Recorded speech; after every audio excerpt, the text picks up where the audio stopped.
Mas Marte, normalmente as pessoas entendem que Marte é mais interessante para a vida extinta. Isso. Porque Marte no passado, alguns bilhões de anos atrás, teve condições de habitabilidade na superfície. Teve água líquida em abundância, teve oceanos, teve atmosfera, teve uma temperatura agradável e, portanto, teve todas as condições de abrigar a vida. E a gente imagina, e existem algumas pessoas, inclusive, que dizem que a vida é um imperativo cósmico. Dado o momento que você atinge as condições necessárias e suficientes para que a vida surja, ela vai surgir. Isso é uma visão, né? Óbvio Entendi. que não precisa ser um fato, não é uma lei. É uma visão de mundo. Mas se isso é correto, talvez a vida tenha surgido em Marte e talvez com o tempo, com a perda do campo magnético do planeta, o resfriamento, a perda de água, de hidrogênio, de água, da atmosfera, a vida tenha se restringido no subsolo e talvez ela esteja extinta. Certo. Então, na superfície, pode ser que a gente encontre fósseis. E é isso que as sondas atualmente no planeta, a Perseverance...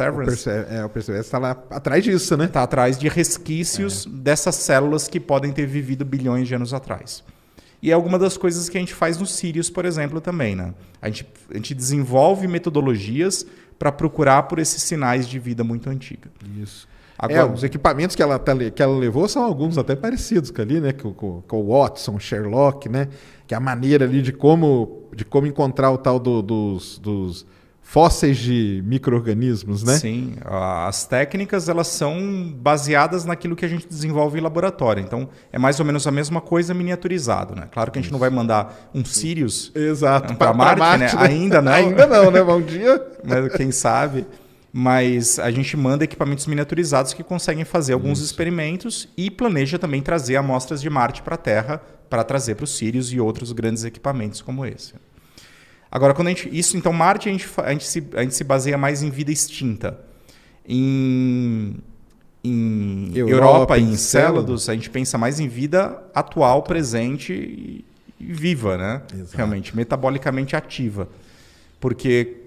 Como vocês sempre diz aqui, né, e descreve, essas luas são grandes oceanos que estão orbitando Júpiter e Saturno, né? Tem mais água lá do que na Terra, nessas luas. E são oceanos de 100 quilômetros de profundidade, com fontes hidrotermais ativas. É isso que eu queria... Porque quando a gente fala que vai ter vida, você tem que ter a água, você tem que ter vamos dizer assim, os nutrientes, né? Todas essas moléculas, né? Orgânicas e tudo mais, e tem que ter uma fonte de energia também, né? Para você poder, eu brinco, eu falo pessoal assim, até ver corrigir, você pode corrigir, eu falo assim que é tipo um bolo, né? Você tem que ter lá a farinha, a água. Você encontrar a farinha, você encontrou um bolo? Não, você encontrou a farinha. Agora, se você tem a farinha, a água e um forno certinho, com a temperatura ideal, e você colocar aquilo lá, vai virar um bolo. E a vida, acho que é mais ou menos isso, né? Você tem que ter a energia que vai cozinhar tudo isso para surgir, né? Ou não? Não, é isso mesmo. A analogia é perfeita. Tem uma escola, quando a gente fala de origem da vida, tem as escolas que falam que o que veio primeiro foi a compartimentalização celular, a membrana. Beleza. Tem algumas que dizem que o que veio primeiro é o sistema informacional, o DNA e o RNA. E tem algumas que dizem que veio o metabolismo, certo. As proteínas e as enzimas. São os 3 constituintes básicos da célula. Mas existe uma outra escola, que inclusive é uma que eu me aproximo mais, que diz que o que veio primeiro foi o desequilíbrio químico. Ah, tá. A base da vida, todo o sistema, a lógica da nossa vida, ela depende do desequilíbrio químico e de gradientes químicos. Depende de você fazer aquelas bombas de prótons. Você lembra que joga hidrogênio para fora? Uhum. E quando ele entra, ele gira a ATPase, que gera ATP. Certo. A base da nossa vida depende desses desequilíbrios, que são gradientes. Gradientes químicos, gradientes de pH, gradientes de elétrons, gradientes de prótons. Então, o que você precisa é uma maneira de gerar esses gradientes, que é a energia.